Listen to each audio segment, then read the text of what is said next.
Salut mes petits pragmas. Alors, j'ai une annonce à faire.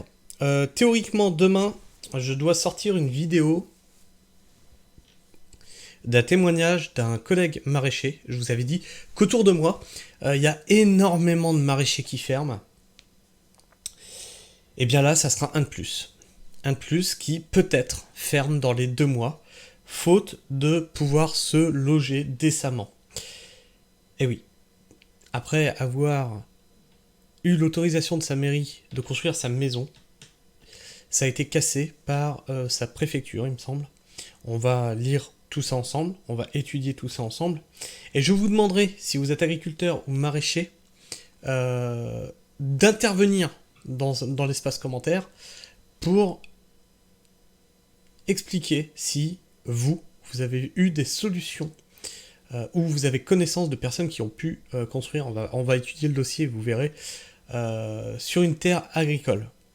Parce que c'est très compliqué en tant que maraîcher, en tant qu'agriculteur, éleveur, c'est plus facile, mais en tant que maraîcher, c'est compliqué.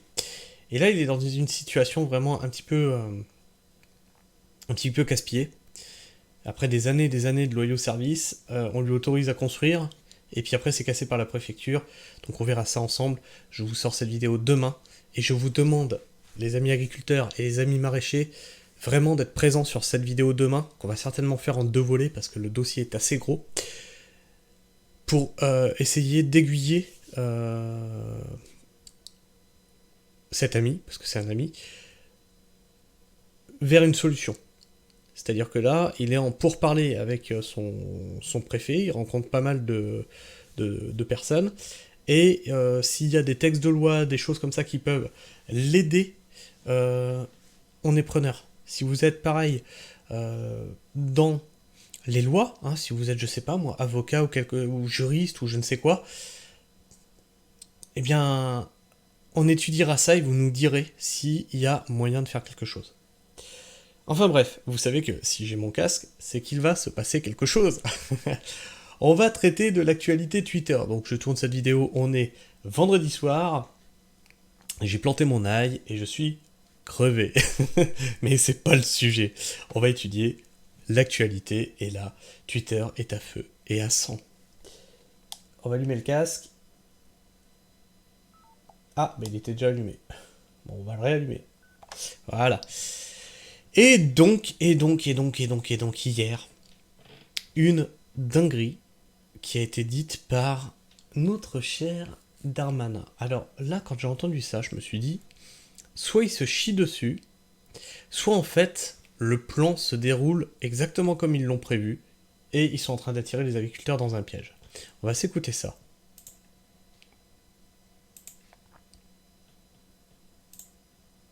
Deuxièmement, est-ce que les agriculteurs ont le droit de revendiquer? Est-ce qu'ils souffrent? Oui, ils souffrent et ils ont le droit de revendiquer. Est-ce qu'on doit les laisser faire sans envoyer les CRS? Oui. En tant que ministre de l'Intérieur, à la demande du président et du Premier ministre, je les laisse faire. Bloquer la circulation, c'est illégal. S'en prendre un établissement public, c'est illégal. Enfreindre la liberté de circuler, c'est illégal. C'est vrai que, même, tu vois, même le journaliste derrière, il fait, mais attendez, mais brûler devant une préfecture, c'est pas légal, etc., etc. Pour les gilets jaunes, ils ont envoyé les CRS pour moins que ça. Donc c'est là que je me suis dit, attends, soit ils sont en train de se chier dessus sévère, soit ils laissent faire parce que le plan se déroule exactement comme eux ils l'ont prévu en fait. On va continuer à écouter. Est-ce que les agriculteurs s'en prennent aux policiers ou aux gendarmes? Est-ce qu'ils s'en Est-ce que les agriculteurs s'en prennent aux policiers ou aux gendarmes? Bah non, puisque tu les envoies pas, donc forcément que non. prennent aux bâtiments publics? Est-ce qu'ils mettent le feu aux bâtiments publics? Ce n'est pas le cas. Voilà, donc j'ai rappelé, non, ce n'est pas le cas. Enfin, il y a eu... Vous avez vu les images à Bordeaux devant la préfecture? Écoutez, moi, je suis Ils n'ont élu... pas défoncé la grille d'entrée? Écoutez, moi je suis élu d'un territoire où il y a aussi des agriculteurs. Je suis habitué au coup de sang et légitime de ceux qui souffrent et qui ne gagnent pas beaucoup d'argent. Vous voyez le sens de ma question, c'est le 2 poids 2 mesures. Non, il n'y a pas de poids de mesure. On ne peut pas comparer les choses. Les agriculteurs travaillent et lorsqu'ils ont envie de démontrer qu'ils ont des revendications, le gouvernement est à l'écoute, le Premier ministre fera des annonces demain, il faut les entendre. On ne répond pas à la souffrance en envoyant des CRS. Voilà. En revanche, j'ai rappelé au préfet que si les bâtiments publics, si les policiers, les gendarmes, les agents de préfecture étaient pris à partie, évidemment que nous interviendrons. Mais je pense qu'il y a une grande compassion et une grande écoute à avoir avec nos agriculteurs. Mais si demain, même sans aucune violence, ils bloquent les accès à Paris, comme ils s'y préparent, pas de problème pour vous, ce n'est pas un souci. Vous avez constaté que demain, le Premier ministre fera des annonces à la suite des concertations qu'il a eues, et donc j'imagine que demain, les choses s'amélioreront. Donc vous avez bien entendu les gilets jaunes, on ne répond pas à la souffrance par la violence. Vous confirmez? Vous confirmez ou pas? Alors, elle est un petit peu bizarre, hein, cette interview de Darmanin, hein, parce que, effectivement, il dit « je vais pas envoyer les CRS, ils s'en prennent pas à des bâtiments publics, etc., etc. » Mais c'est un peu bizarre, j'ai l'impression qu'ils préparent leur coup, c'est-à-dire que j'ai l'impression qu'en fait, je vais vous donner mon avis, ils attendent que les agriculteurs montent sur Paris et ils ont rameuté toutes les forces de l'ordre sur Paris, à mon avis. À mon avis, pour que ça castagne là-bas. Pour pas qu'il y ait de bordel à Paris. Et où, l'autre chose, et c'est ce qui est en train de se passer, comme il dit, on attend les décisions de Gabriel Attal,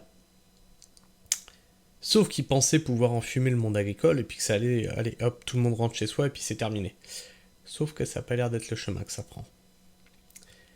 Et donc là, à mon avis, là, c'est ce que je vous disais, vous allez avoir les fachos, les agro-terroristes, les extrêmes droites, les nazis, les conspirationnistes, etc., etc. Peut-être même des antivax, on sait pas. Et ils peuvent nous la ressortir, hein. Les agriculteurs, c'est des antivax, hein. On sait pas. En tout cas, c'est intéressant de voir comment ils opposent les souffrances. Parce que là, pareil, on entend à nouveau quelque chose qu'on a entendu dans une vidéo d'hier. Ce sont des gens qui travaillent. On n'oppose pas la violence à la souffrance. Moi, ça me renvoie aux gilets jaunes. Les gilets jaunes, c'était des gens qui travaillaient et qui étaient en souffrance. Pourtant, ils n'ont pas hésité à leur casser la gueule. Alors, celle-ci, elle était pas mal. Il y en a eu plusieurs comme ça. Il y a eu aussi un parti de gauche qui a essayé d'aller prendre la parole sur un blocage d'agriculteurs. Ils se sont fait jeter dehors, mais d'une force. Je l'ai pas mis de côté parce que ça sert à rien, mais je vous le dis. En visite sur un point de blocage d'agriculteurs à l'île Jourdain, le député Renaissance du Gers, Jean-René Cazeneuve, a été enfariné ce jeudi soir. Tout le monde se fend la gueule derrière. Il est dépité, le mec. Oh, trop fort. Trop fort, mais... En fait, vous avez pas compris. En fait, on en a juste plein le cul de votre politique. Alors, celle-ci. Hop, hop, hop. Pause. Reviens au début. Toc, toc, toc. Bruno Le Maire. Écoutez bien, c'est le même Bruno Le Maire qui, avant même d'avoir voté les lois Egalim, avait dit aux agro-industriels, vous inquiétez pas, on peut contourner. C'est facile. On va les voter, mais on peut passer à côté. Bruno Le Maire, les distributeurs ou industriels qui ne respectent pas la loi Egalim seront sanctionnés à hauteur de 2% de leur chiffre d'affaires s'ils ne se conforment pas dans les prochains jours. Alors, ils seront sanctionnés à 2% de leur chiffre d'affaires. Et ça ira dans les caisses à qui? Des agriculteurs? Ah ben non, ah ben non. De l'État, bien sûr, de l'État. Vous voyez comment ils sont vils? Ils ont dit aux agro-industriels, on pourra contourner. Maintenant vous avez contourné, on va vous prendre 2% de votre chiffre d'affaires. Non mais ils sont géniaux, ils sont trop forts, On va l'écouter quand même. Hop, hop, hop. Ah bah oui, mais si j'ai bloqué le son, vous n'allez pas entendre. J'ai donc pris la décision depuis plusieurs jours de multiplier les contrôles de la Direction générale de la consommation et de la répression des fraudes sur la juste application de la loi Egalim. Nous doublerons les contrôles de la DGCCRF sur l'application de la loi Egalim. Ces contrôles que j'ai lancés il y a plusieurs jours ont fait apparaître un certain nombre d'infractions de la part des industriels en aval de la formation du prix, comme de la part de certains distributeurs en amont de la formation du prix. Et c'est le même gars qui les a conseillés, hein. C'est lui qui leur a dit c'est contournable. Il est trop fort. Dès la semaine prochaine, j'enverrai à tous les industriels et à tous les distributeurs qui sont en infraction des injonctions de se conformer à la loi. Je ne leur laisserai que quelques jours pour... se conformer strictement et rigoureusement à la loi Egalim. Tous les distributeurs et tous les industriels qui auront reçu une injonction auront quelques jours pour se conformer à la loi Egalim, faute de quoi ils seront sanctionnés à hauteur de 2% de leur chiffre d'affaires. Je serai intraitable sur le respect strict, plein et entier de toutes les dispositions de la loi Egalim. Qu'il y ait encore des contrats dans lesquels il n'y a pas de transparence, qu'il y ait encore des accords qui soient conclus sans contrat ou sans clause de révision des prix, c'est totalement inacceptable. Les sanctions tomberont, elles tomberont vite, elles iront jusqu'à 2% du chiffre d'affaires des distributeurs et des industriels qui ne se seraient pas conformés à l'application de cette loi Egalim. Elle est pas belle la salade? Là ils sont en train de faire de l'huile. Alors, c'est pas de notre faute, c'est de la faute aux distributeurs et aux agro-industriels. C'est le même gars qui leur a dit que c'était contournable. Ils sont excellents, mais vous êtes des clowns en fait en politique. Sur un barrage toulousain, une conversation animée entre éleveurs et céréaliers. Donc on va s'écouter ça. J'ai fourni Leclerc. Le poulet avec les fermiers de la Piège, on le vendait 5,30 € le kilo. Livré chez Leclerc, TTC, machin, on prenait 5,30 €. On faisait 4-5% de marge. Leclerc, lui, le revendait 8 ou 9 € le kilo. Il le prenait, on le lui amenait dans la chambre froide, il le prenait dans la chambre froide, il le mettait en rayon, il faisait entre 30 et 40% de marge. Et après, il vient de dire, je nourris les Français pas cher. Non, tu crèves l'agriculture. Droit dans les yeux, monsieur Leclerc. Quand vous voulez, on se rend compte. Et Super U, et Intermarché, et voilà. Et donc, il faut qu'on rééduque le consommateur. Donc l'agriculteur se fait 4% de marge, le Leclerc se fait 40% de marge. Et ça, c'est pour les éleveurs qui arrivent à faire de la marge. Parce qu'il y en a qui sont moins. Que voilà, on ne peut pas avoir le dernier iPhone et bien manger. Au bout d'un moment, il faut choisir. Ah putain, ça il a trop raison. Ça il a trop raison. Moi ça m'énerve, c'est sur les marchés quand on te dit « Ah ouais, c'est un peu cher ». Et que le gars il a le dernier iPhone dans les mains. Le sens des priorités. Bien sûr. Bien sûr. Là t'as un SMIC dans les mains. Là c'est un truc qui coûte 3 € le kilo. Je veux dire, pour 3 € t'as 1 kilo de bouffe là. Si tu me dis que c'est un peu cher, je vais faire mon taf. On en reparle. Même sans aller jusqu'à les grandes surfaces, les boulangers ils ont jamais baissé le prix de la baguette, ça n'a jamais baissé. Aussi, alors que le blé, putain, on le vend à perte, alors en bio on le vend même pas derrière. Quand tu vois à la fourche c'était 2,36 € le kilo, ça vient d'Italie. Moi je suis à 3 € en seuil de rentabilité, je ne peux pas rivaliser. C'est la revente à perte qui est interdite. Mais pourquoi on n'interdit pas la vente à perte? Oui. Ah, c'est pas mal ça. Alors ça, je l'ignorais. Je pensais que c'était la vente à perte qui était interdite. C'est la revente à perte qui est interdite. Mais tu peux vendre à perte. C'est dingue. Lui, chaque fois qu'il passe, il klaxonne. Au niveau de l'environnement, moi je pense qu'il faut arrêter la punition. Il faut encourager les gens à bien faire. Oui, on est sanctionné par les DT alors qu'on devrait être accompagné, on devrait nous aider. Il n'y a pas de pédagogie. Il faut tout faire rentrer dans des cases. Voilà, ils ne comprennent pas qu'un arbre, ça naît, ça vit, ça meurt. Et un arbre mort, pour eux, ils ne comprennent pas. Pourquoi on a détruit un arbre? Parce que c'est un peuplier qui a 50 ans, qui est à moitié sec, et qu'à part faire des champignons, il ne sert à rien. Mais c'est ça, il a raison. T'as des gars qui passent avec des formulaires. Ah bah oui, mais ça rentre pas dans la case. Bon, bah je le coche, hein. Bah non. Bah oui, parce que le formulaire il est con, c'est oui ou non, c'est pas... Il n'y a pas de grille. Par contre, ils ne regardent pas qu'on a planté, depuis l'an dernier, moi je suis à 6 km de haies plantées. Ça, ils ne le regardent pas. Et peut-être nous, dans le Lauragais, remettre des animaux, c'est peut-être pas ridicule non plus.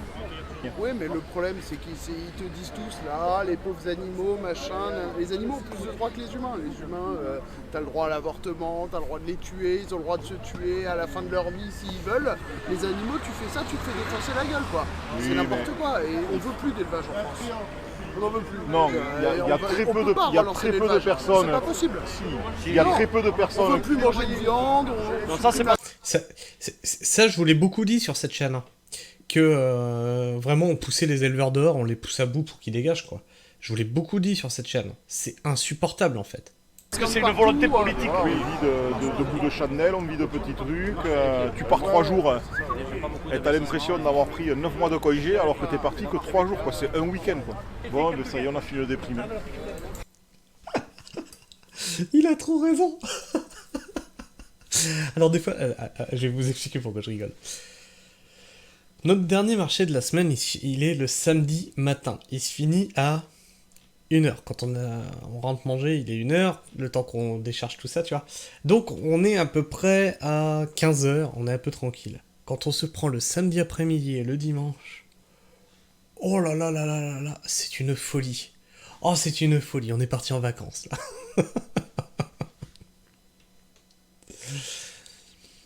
Alors, cette petite vidéo, alors je ne l'ai pas encore écoutée, elle m'a été partagée par un petit pragma, a été partagée par JM, et à écouter pour comprendre le problème. Donc on va écouter pour comprendre le problème. Je vais peut-être descendre le son, parce que si ça nous pète les oreilles comme tout à l'heure... Bonsoir tout le monde. Bon, bah écoutez, on n'a pas le sourire en fait ce soir parce qu'on est toujours au péage là, à Fontenay-le-Comte. Bon, on a intercepté plusieurs camions frigorifiques avec de la viande espagnole, portugaise, qui vont dans des entreprises qui nous plaisent pas du tout, on en reparlera. Par contre là, ici en direct live, on a quand même un camion, donc ici, plein d'œufs.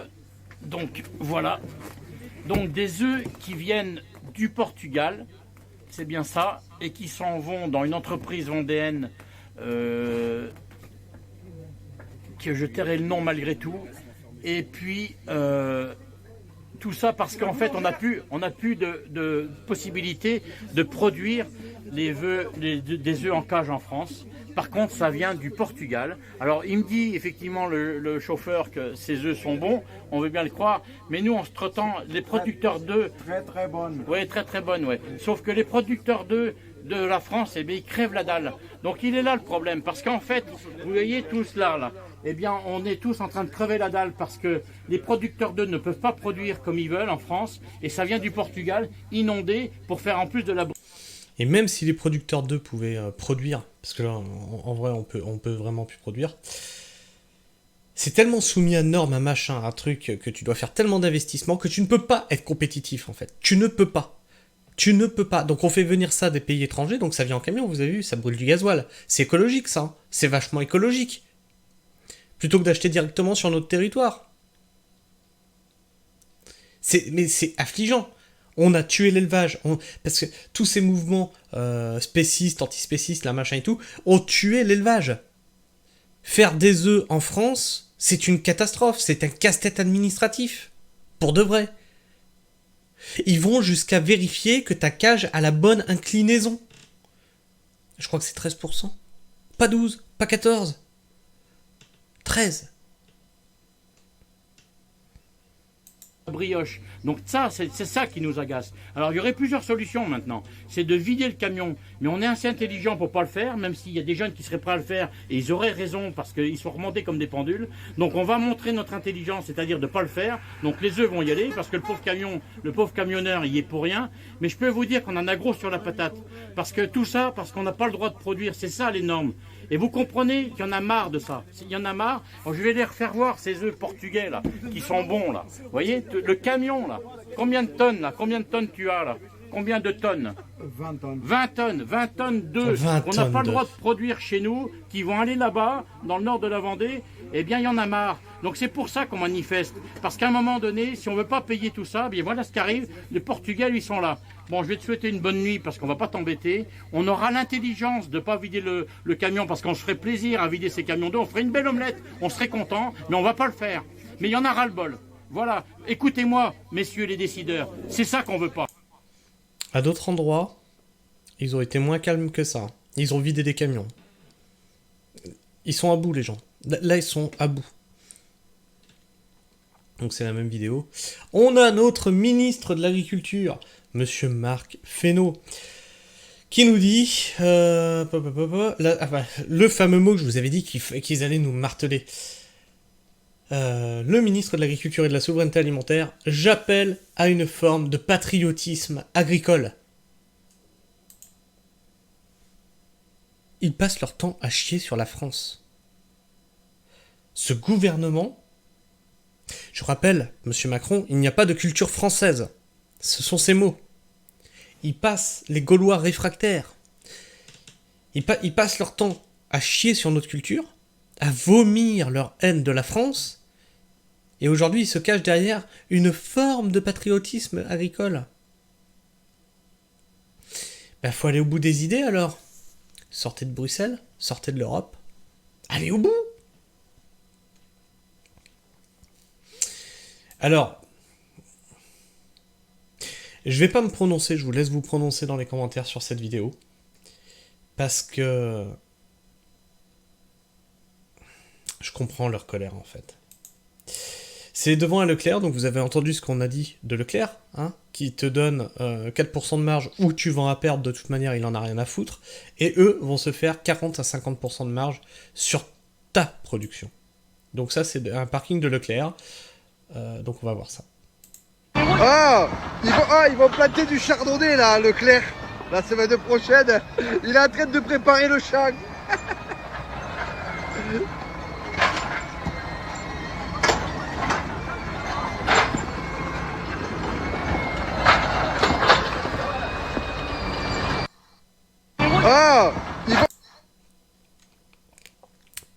Voilà.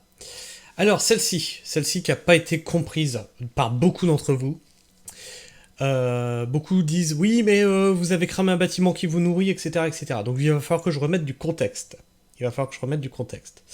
Ici, vous avez une MSA qui brûle.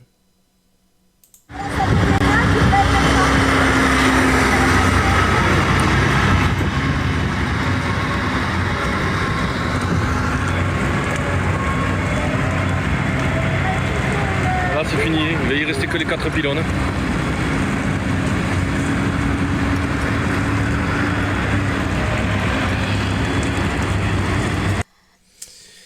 Pourquoi, selon vous, se sont-ils attaqués à une MSA? Vous allez me dire, c'est dégueulasse, ils brûlent des bâtiments, machin et tout.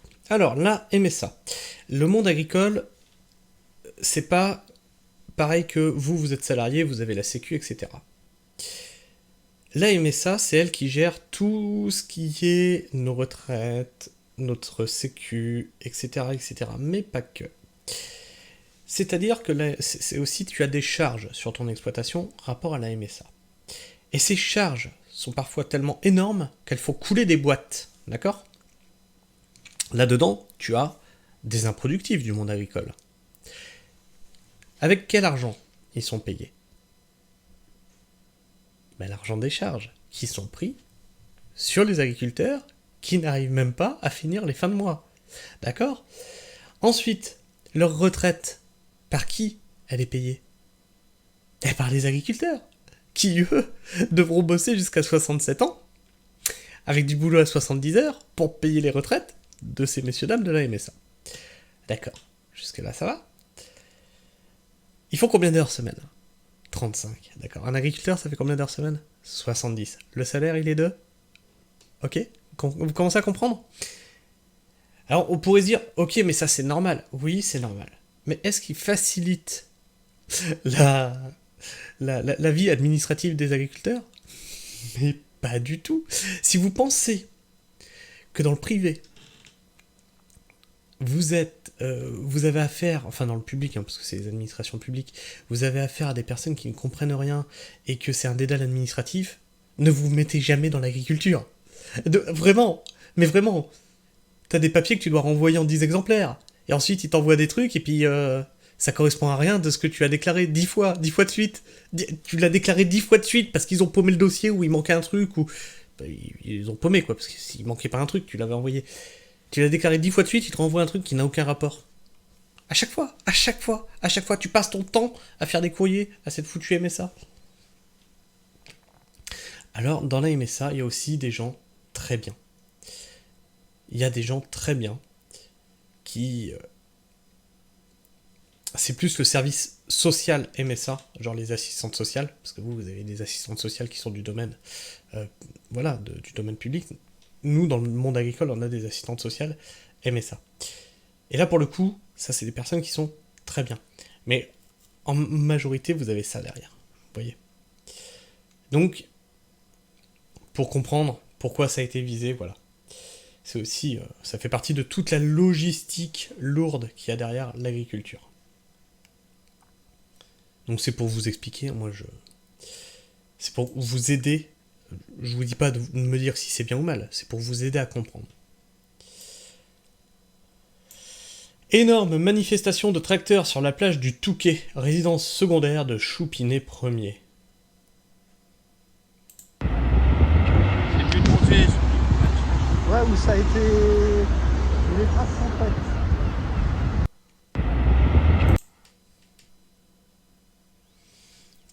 Alors, le piège se referme. Les agriculteurs français se préparent à converger sur Paris demain avec les routiers et d'autres groupes pour faire un blocage complet de la capitale et forcer Macron à reculer sur ses politiques suicidaires. Hop là. On va le mettre en grand. On sait qu'une ville coupée des ressources qui la nourrissent sombre rapidement dans le chaos et la violence. Il ne suffit que de quelques jours. Pourtant, la police n'entrave pas la convergence des agriculteurs, les syndicats notoirement amorphes depuis des décennies sortent soudain du coma pour les appuyer. Macron est en Inde et laisse le champ libre. Un nouveau traité nuisible aux agriculteurs vient d'être signé avec le Chili pour les exciter encore plus, sans parler de l'Ukraine et de ses poulets. Le piège se referme donc, mais sur qui ? Vous vous rappelez que je vous ai dit, c'est bizarre que tout... Il n'y a pas d'action, on a l'impression vraiment que ça se passe comme leur plan l'avait prévu. Et qu'on les énervait exprès pour les pousser à l'action, etc., etc. Moi je pense qu'en fait ils auraient dû rester chacun sur leur point, attaquer les préfectures, chacun dans leur zone, ça aurait obligé l'État à distribuer les forces à droite à gauche. Tandis que là ils ont juste à centraliser les forces de l'ordre, et puis c'est terminé. Les gilets jaunes ont été éborgnés pour bien moins que cela. Trudeau a laissé sciemment les convois s'installer à Ottawa et Windsor, Détroit, et à Coutts, avant d'invoquer la loi sur les mesures d'urgence et déchaîner toute la violence étatique contre les résistants et, en fait, contre tous les Canadiens. Macron tendrait-il un traquenard à sa population ? Je vous laisse en juger. Surveillez-le attentivement, surveillez bien les forces de l'ordre en mouvement. Et les mouvements des forces armées. Ayez un plan B et un plan C, ne lâchez rien, et que les Français aient enfin un gouvernement qui aime la France et respecte les Français. Je vous le souhaite ardemment. On va se quitter là-dessus. On va faire le reste dans une prochaine vidéo dans la journée. Si vous êtes encore là en fin de vidéo, n'hésitez pas à vous abonner et à activer la petite cloche, comme ça vous raterez aucune de mes vidéos. Si vous aimez ce que je fais, n'hésitez pas à me laisser un like ou un dislike, si vous aimez pas. À défaut d'un commentaire, ça me permet aussi moi de savoir si ce que je fais, ça vous convient pas, ou si ma personne vous débecte, vous mettez un dislike. Servez-vous de ces commentaires pour me faire savoir votre avis. Servez-vous de ces pouces pour me faire savoir votre avis. Et puis moi, je vous fais la bise, prenez soin du sol, et restez pragmatiques. Ciao.